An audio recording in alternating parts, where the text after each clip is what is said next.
রাজ্যের খসড়া ভোটার তালিকা থেকে কয়েক হাজার নাম বাদ চলে যেতে পারে। ইতিমধ্যে সেগুলিকে চিহ্নিত করে ফেলেছেন রাজ্যের ইলেকটোরাল রেজিস্ট্রেশন অফিসার বা ইআরওরা। নামের তালিকা নির্বাচন কমিশনের কাছে পাঠানো হয়ে গিয়েছে, তা বিশ্লেষণ করে চূড়ান্ত সিদ্ধান্ত নেওয়া হবে। এরই মধ্যে বৃহস্পতিবার সুপ্রিম কোর্টে এসআইআর সংক্রান্ত মামলায় পশ্চিমবঙ্গ নিয়ে অসন্তোষ প্রকাশ করেছে নির্বাচন কমিশন। হলফনামায় পশ্চিমবঙ্গে এসআইআর এর কাজে বাধা পাওয়ার কথা উল্লেখ করা হয়েছে। নমস্কার বন্ধু, আপনাদের সাথে আমি অনিমেষ। আপনারা এখন দেখছেন কুন্ডু টেলিকম ইউটিউব চ্যানেল। চলুন শুরু করা যাক আজকের আপডেটটি। গত নভেম্বর থেকে পশ্চিমবঙ্গ সহ 12টি রাজ্য এবং কেন্দ্রশাসিত অঞ্চলে এসআইআর প্রক্রিয়া শুরু হয়েছে। 4 নভেম্বর থেকে বুথ লেভেল অফিসাররা বাড়ি বাড়ি গিয়ে ইনিউমারেশন ফর্ম বিলির কাজ শুরু করেন। এই ফিল আপ করা ফর্ম বিএলওরা পুনরায় প্রতিটি ভোটারের বাড়ি বাড়ি গিয়ে সংগ্রহ করেন। জমা পড়া ফর্মের ভিত্তিতে নির্বাচন কমিশন খসড়া ভোটার তালিকা প্রকাশ করেন গত 16ই ডিসেম্বর। তাতে দেখা যায় রাজ্যের ভোটার তালিকা থেকে 58,20,000 ভোটারের নাম বাদ পড়েছে।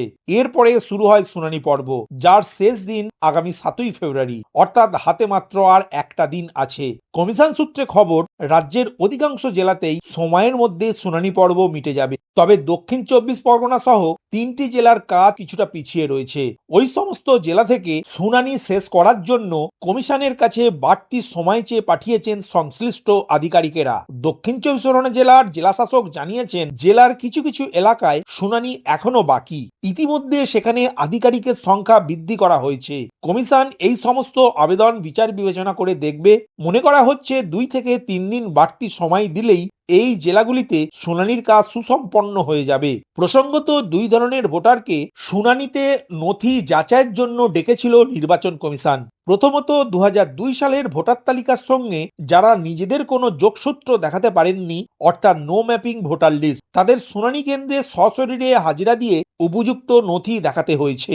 দ্বিতীয়ত, 2002 সালের ভোটার তালিকার সঙ্গে তাদের যোগসূত্র থাকা সত্ত্বেও নামের ভুল বা তথ্যগত অসঙ্গতির কারণে অনেককে শুনানিতে ডাকা হয়েছে, যারা লজিক্যাল ডিসক্রিপেন্সির তালিকায় রয়েছে। শুনানি কেন্দ্রে তাদের তথ্য যাচাইয়ের জন্য উপস্থিত ছিলেন ইআরও, এইআরও এবং বিএলওরা। সূত্রের খবর, এই ইআরওরা প্রাথমিকভাবে কয়েক হাজার ভোটারকে চিহ্নিত করেছেন। তাদের নাম চূড়ান্ত ভোটার তালিকা থেকে বাদ যেতে পারে। নাম বাদ পড়ার প্রধানত 3টি কারণ রয়েছে। 1, শুনানিতে যারা হাজিরা দেননি। 2, যাদের নোটিশ ধরানো সত্ত্বেও কোনো খোঁজ পাওয়া যায়নি বা যাদের সঙ্গে যোগাযোগ করা যায়নি, তাদের নাম বাদ পড়ার তালিকায় থাকবে। তৃতীয়ত, শুনানিতে উপস্থিত হওয়া কিছু ভোটারের নথি নিয়ে সন্দিগ্ধ কমিশনের আধিকারিকেরা, তাদের নামও বাদের জন্য সুপারিশ করা হয়েছে। নতুন করে আর কাউকে শুনানিতে ডাকা হবে না, তবে এই সমস্ত ভোটারদের নথি দ্বিতীয়বার যাচাই করে দেখা হবে। যাচাই করবেন কমিশনের রোল পর্যবেক্ষক এবং উচ্চপদস্থ আধিকারিকেরা। একাধিকবার যাচাইয়ের পর চূড়ান্ত সিদ্ধান্ত নেওয়া হবে। আগামী 14ই ফেব্রুয়ারি চূড়ান্ত ভোটার তালিকা প্রকাশ করবে জাতীয় নির্বাচন কমিশন।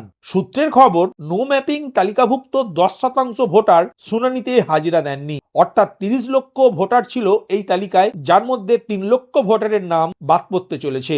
তথ্যগত অসঙ্গতি অর্থাৎ লজিক্যাল ডিসক্রিপেন্সির তালিকা থেকেও অনেকে অনুপস্থিত ছিলেন। গতকাল বৃহস্পতিবার সুপ্রিম কোর্টে নির্বাচন কমিশন হলফনামা দিয়ে জানিয়েছে, পশ্চিমবঙ্গে বারবার এসআইআর এর কাজে তাদের বাধাপ্রাপ্ত হতে হয়েছে। এসআইআর এর বিরোধিতা করে হিংসা, ভয় দেখানো এবং বলপূর্বক বাধা দেওয়ার মতো ঘটনা পশ্চিমবঙ্গে যত হয়েছে, দেশের আর কোনো রাজ্যে তেমনটা হয়নি। বাকি রাজ্য এবং কেন্দ্রশাসিত অঞ্চলগুলিতে নিরবিচ্ছিন্নভাবে এসআইআর এর কাজ এগোচ্ছে বলে দাবি করেছে নির্বাচন কমিশন। কলকাতায় গত নভেম্বরে মুখ্য নির্বাচনী আধিকারিকের দপ্তর ঘেরাওয়ের ঘটনা হলফনামায় উল্লেখ করা হয়েছে। দাবি, কলকাতা পুলিশ কমিশনারকে চিঠি লেখা সত্ত্বেও ওই ঘটনায় কোনো পদক্ষেপ করেনি রাজ্য পুলিশ। তারপরেই মুখ্য নির্বাচনী আধিকারিককে ওয়াই ক্যাটাগরির নিরাপত্তা দেওয়া হয়। এছাড়াও একাধিক ক্ষেত্রে পুলিশের বিরুদ্ধে নিষ্ক্রিয়তার অভিযোগ তুলেছে জাতীয় নির্বাচন কমিশন। অন্যদিকে হলফনামায় আরো জানানো হয়েছে, পশ্চিমবঙ্গে এই প্রতিকূল পরিস্থিতিতেও বিএলওরা 7,08,00,000 ইনিউমারেশন ফর্ম সংগ্রহ করেছেন, যা মোট ফর্মের 92.40%। ভোটাধিকার নিশ্চিত করার জন্য বর্তমানের শুনানি পর্বকে অত্যন্ত জরুরি বলে উল্লেখ করেছেন নির্বাচন কমিশন ওই হলফনামায়। তো বন্ধুরা, আজকের আপডেটের এই ভিডিওর মাধ্যমে বুঝতে পারলেন জানালেন, নো ম্যাপিং ভোটার তালিকায় থাকা 3 লক্ষ ভোটারের নাম বাদ পড়তে চলেছে। অন্যদিকে লজিক্যাল ডিসক্রিপেন্সির তালিকায় থাকা কয়েক হাজার ভোটারের নাম বাদ পড়তে চলেছে। এই তালিকায় মূলত রয়েছেন শুনানিতে যারা হাজিরা দেননি, দ্বিতীয়ত যাদের নোটিশ ধরানোর সত্ত্বেও কোনো খোঁজ পাওয়া যায়নি বা তাদের সঙ্গে যোগাযোগ করা যায়নি, তৃতীয়ত শুনানিতে উপস্থিত হওয়া কিছু ভোটারের নথি নিয়ে সন্দেহ রয়েছে কমিশনের আধিকারিকদের। এই 3 প্রকার ভোটারদের নাম চূড়ান্ত ভোটার তালিকা থেকে বাদ পড়তে চলেছে। ভিডিওটি প্রথম থেকে শেষ পর্যন্ত দেখার জন্য ধন্যবাদ। এই ইনফরমেটিভ আজকের আপডেটটি আপনার বন্ধু ও পরিচিতদের জানাতে বেশি বেশি করে শেয়ার করবেন, আর অবশ্যই কমেন্ট করবেন ভিডিও সম্বন্ধে আপনার কোনো ডাউট বা জিজ্ঞাসা থাকলে, এবং আপনার কোনো মতামত জানাবেন। ভালো থাকবেন, সুস্থ থাকবেন।